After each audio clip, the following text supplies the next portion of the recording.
Eli sat cross-legged on the edge of the cliff, the wind tugging gently at his jacket, the river below glinting like molten silver. He had come here not to think, not to plan, but to empty his mind, as his teacher had instructed. A mind filled with noise cannot hear the whispers of the world, she had said. Yet as he closed his eyes, his thoughts roared louder than ever. Bills, deadlines, regrets, all scrambled like birds trapped in a cage. How could he ever truly empty his mind when it felt like a storm lived inside him? He inhaled slowly, counting the rhythm of the wind, trying to synchronize with it. 1, 2, 3. In, out, in, out. At first, the thoughts resisted, wriggling and jostling for attention. But gradually, something shifted. He imagined each thought as a leaf floating down the river below.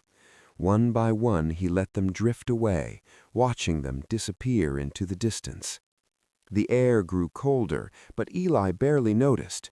He felt a strange lightness, as if the weight of his worries had started to lift. The river's murmur became louder in his ears, clearer, almost like a language he had forgotten. He realized that his mind, when unburdened, could hear things it never noticed before: the distant caw of a raven, the whisper of wind through pine needles, the faint hum of his own heartbeat. Minutes passed, or was it hours? Time had lost meaning.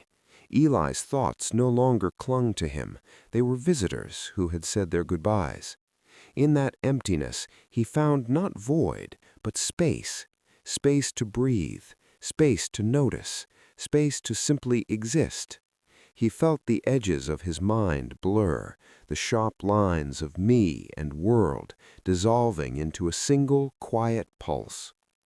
And then, just as he had begun to sink fully into this serene emptiness, a thought returned, not intrusive, not demanding, just a gentle reminder. I am here. It didn't disturb him. Instead, it felt like a seed in the soil, ready to grow. Eli realized that emptying the mind was not about erasing thought, but creating room for clarity, for choice, for presence.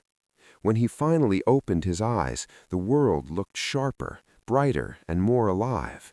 The cliff, the river, the wind, all seemed to pulse with possibility.